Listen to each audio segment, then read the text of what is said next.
श्री गणेशाय नमः।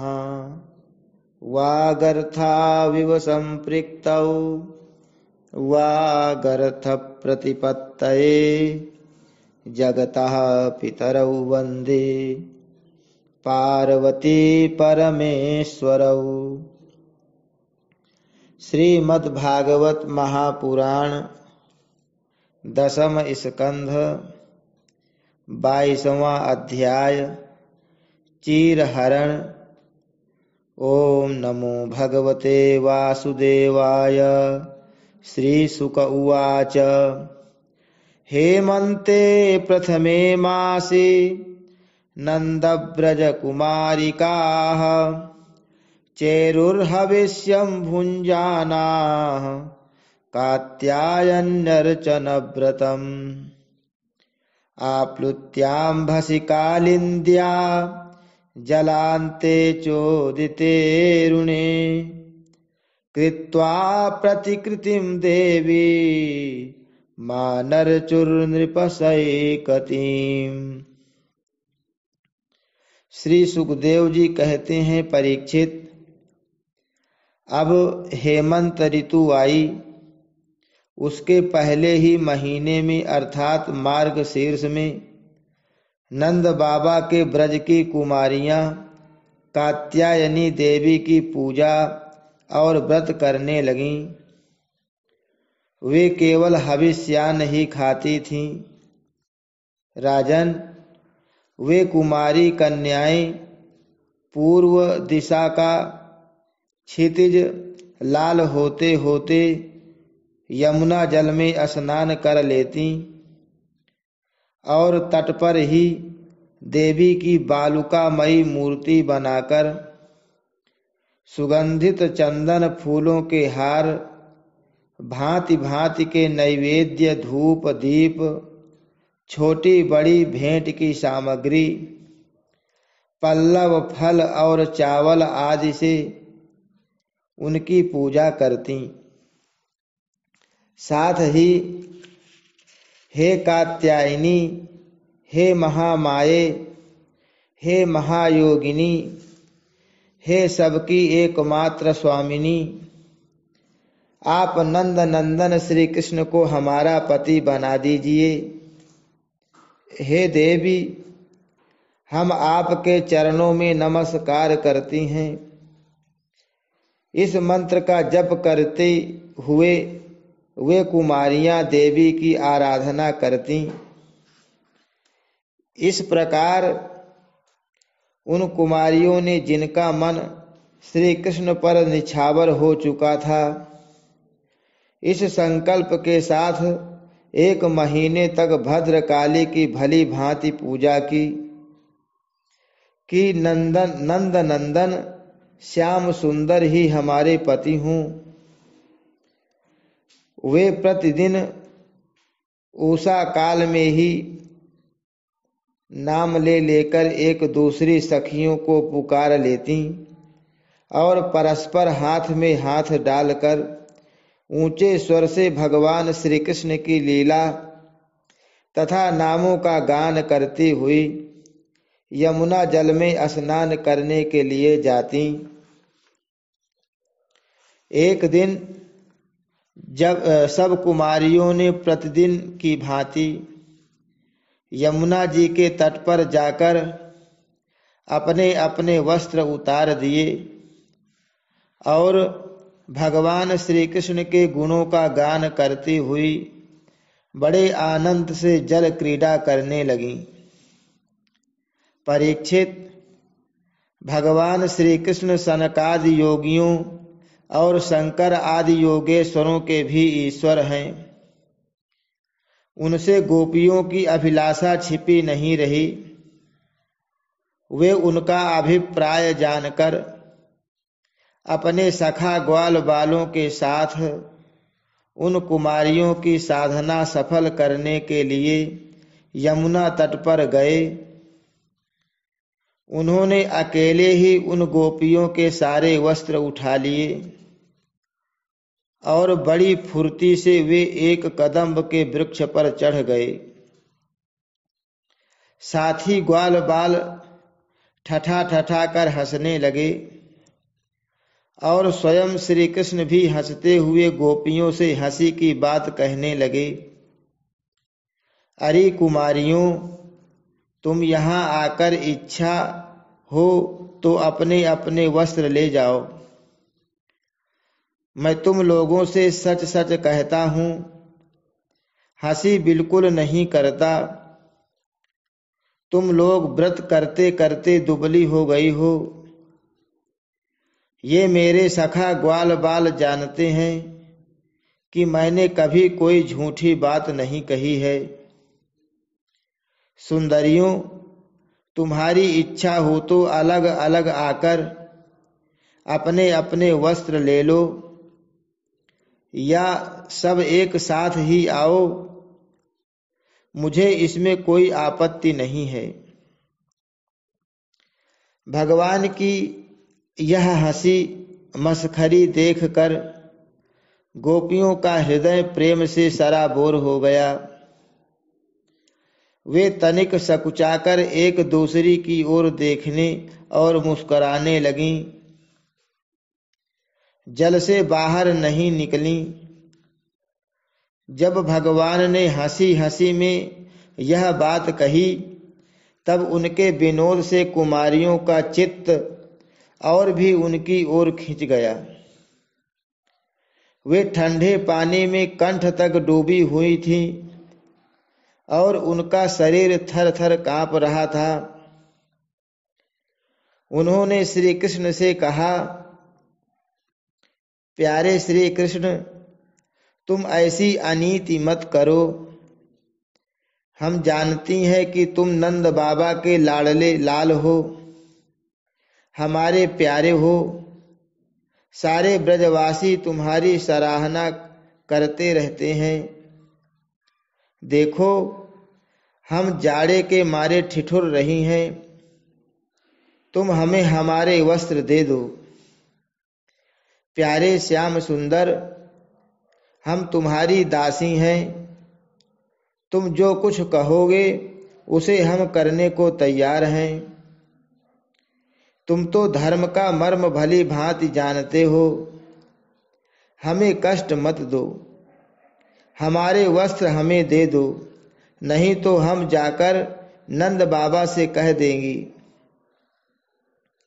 भगवान श्री कृष्ण ने कहा, कुमारियों, तुम्हारी मुस्कान पवित्रता और प्रेम से भरी है। देखो, जब तुम अपने को मेरी दासी स्वीकार करती हो और मेरी आज्ञा का पालन करना चाहती हो, तो यहाँ आकर अपने अपने वस्त्र ले लो। परीक्षित, वे कुमारियां ठंड से ठिठुर रही थीं, कांप रही थीं। भगवान की ऐसी बात सुनकर वे अपने दोनों हाथों से गुप्त अंगों को छिपाकर यमुना जी से बाहर निकलीं। उस समय ठंड उन्हें बहुत ही सता रही थी। उनके इस शुद्ध भाव से भगवान बहुत ही प्रसन्न हुए। उनको अपने पास आई देखकर उन्होंने गोपियों के वस्त्र अपने कंधे पर रख लिए और बड़ी प्रसन्नता से मुस्कुराते हुए बोले, अरे गोपियों, तुमने जो व्रत लिया था उसे अच्छी तरह निभाया है, इसमें संदेह नहीं। परंतु इस अवस्था में वस्त्रहीन होकर तुमने जल में स्नान किया है। इससे तो जल के अधिष्ठात्री देवता वरुण का तथा यमुना जी का अपराध हुआ है। अतः अब इस दोष की शांति के लिए तुम अपने हाथ जोड़कर सिर से लगाओ और उन्हें झुककर प्रणाम करो।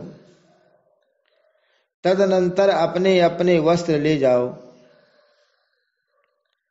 भगवान श्री कृष्ण की बात सुनकर उन ब्रज कुमारियों ने ऐसा ही समझा कि वास्तव में वस्त्रहीन होकर स्नान करने से हमारे व्रत में त्रुटि आ गई। अतः उसकी निर्विघ्न पूर्ति के लिए उन्होंने समस्त कर्मों के साक्षी श्री कृष्ण को नमस्कार किया, क्योंकि उन्हें नमस्कार करने से ही सारी त्रुटियों और अपराधों का मार्जन हो जाता है। जब यशोदा नंदन भगवान श्री कृष्ण ने देखा कि सब की सब कुमारियां मेरी आज्ञा के अनुसार प्रणाम कर रही हैं, तब वे बहुत ही प्रसन्न हुए। उनके हृदय में करुणा उमड़ आई और उन्होंने उनके वस्त्र दे दिए। प्रिय परीक्षित, श्री कृष्ण ने कुमारियों से छल भरी बातें की, उनका लज्जा संकोच छुड़ाया, हंसी की और उन्हें कठपुतलियों के समान नचाया, यहाँ तक कि उनके वस्त्र तक हर लिए, फिर भी वे उनसे रुष्ट नहीं हुई। उनकी इन चेष्टाओं को दोष नहीं माना, बल्कि अपने प्रियतम के संग से वे और भी प्रसन्न हुई। परीक्षित, गोपियों ने अपने अपने वस्त्र पहन लिए, परंतु श्री कृष्ण ने उनके चित्त को इस प्रकार अपने वश में कर रखा था कि वे वहां से एक पग भी नहीं चल सकी। अपने प्रियतम के समागम के लिए सज कर वे उन्हीं की ओर लजीली चितवन से निहारती रहीं। भगवान श्री कृष्ण ने देखा कि उन कुमारियों ने उनके चरण कमलों के स्पर्श की कामना से ही व्रत धारण किया है और उनके जीवन का यही एकमात्र संकल्प है। तब गोपियों के प्रेम के अधीन होकर उखल तक में बंध जाने वाले भगवान ने उनसे कहा, मेरी परम प्रेसी कुमारियों, मैं तुम्हारा यह संकल्प जानता हूं कि तुम मेरी पूजा करना चाहती हो। मैं तुम्हारी इस अभिलाषा का अनुमोदन करता हूं। तुम्हारा यह संकल्प सत्य होगा, तुम मेरी पूजा कर सकोगी। जिन्होंने अपना मन और प्राण मुझे समर्पित कर रखा है, उनकी कामनाएं उन्हें सांसारिक भोगों की ओर ले जाने में समर्थ नहीं होती। ठीक वैसे ही जैसे भुने या उबाले हुए बीज फिर अंकुर के रूप में उगने के योग्य नहीं रह जाते, इसलिए कुमारियों, अब तुम अपने अपने घर लौट जाओ। तुम्हारी साधना सिद्ध हो गई है। तुम आने वाली शरद ऋतु की रात्रियों में मेरे साथ विहार करोगी। सतियों, इसी उद्देश्य से तो तुम लोगों ने यह व्रत और कात्यायनी देवी की पूजा की थी। श्री सुखदेव जी कहते हैं, परीक्षित, भगवान की यह आज्ञा पाकर वे कुमारियां भगवान श्री कृष्ण के चरण कमलों का ध्यान करती हुई जाने की इच्छा न होने पर भी बड़े कष्ट से ब्रज में गईं। अब उनकी सारी कामनाएं पूर्ण हो चुकी थीं। प्रिय परीक्षित, एक दिन भगवान श्री कृष्ण बलराम जी और ग्वाल बालों के साथ गौएं चराते हुए वृंदावन से बहुत दूर निकल गए।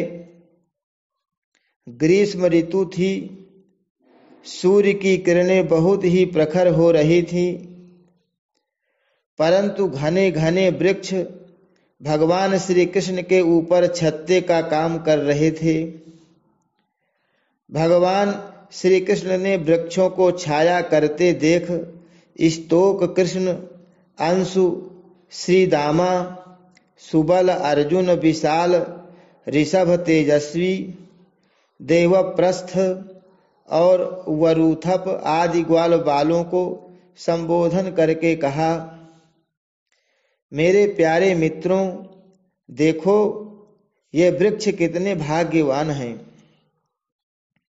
इनका सारा जीवन केवल दूसरों की भलाई करने के लिए ही है। ये स्वयं तो हवा के झोंके, वर्षा, धूप और पाला सब कुछ सहते हैं, परंतु हम लोगों की उनसे रक्षा करते हैं। मैं कहता हूं कि इन्हीं का जीवन सबसे श्रेष्ठ है, क्योंकि इनके द्वारा सब प्राणियों को सहारा मिलता है, उनका जीवन निर्वाह होता है। जैसे किसी सज्जन पुरुष के घर से कोई याचक खाली हाथ नहीं लौटता, वैसे ही इन वृक्षों से भी सभी को कुछ न कुछ मिल ही जाता है।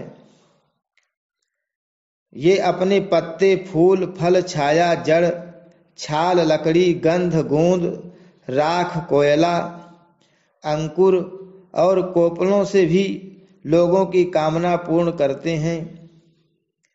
मेरे प्यारे मित्रों, संसार में प्राणी तो बहुत हैं, परंतु उनके जीवन की सफलता इतने में ही है कि जहां तक वो हो सके अपने धन से, विवेक विचार से, वाणी से और प्राणों से भी ऐसे ही कर्म किए जाएं जिनसे दूसरों की भलाई हो। परीक्षित, दोनों ओर के वृक्ष नई नई कोपलों, गुच्छों, फल, फूलों और पत्तों से लद रहे थे। उनकी डालियां पृथ्वी तक झुकी हुई थी। इस प्रकार भाषण करते हुए भगवान श्री कृष्ण उन्हीं के बीच में यमुना तट पर निकल आए। राजन, यमुना जी का जल बड़ा ही मधुर, शीतल और स्वच्छ था। उन लोगों ने पहले गौओं को पिलाया और इसके बाद स्वयं भी जी भरकर स्वाद जल का पान किया। परीक्षित, जिस समय वे यमुना जी के तट पर हरे भरे उपवन में बड़ी स्वतंत्रता से अपनी गौएं चरा रहे थे, उसी समय कुछ भूखे ग्वालों ने भगवान श्री कृष्ण और बलराम जी के पास आकर यह बात कही। हरि शरणम, श्री कृष्णार्पणमस्तु।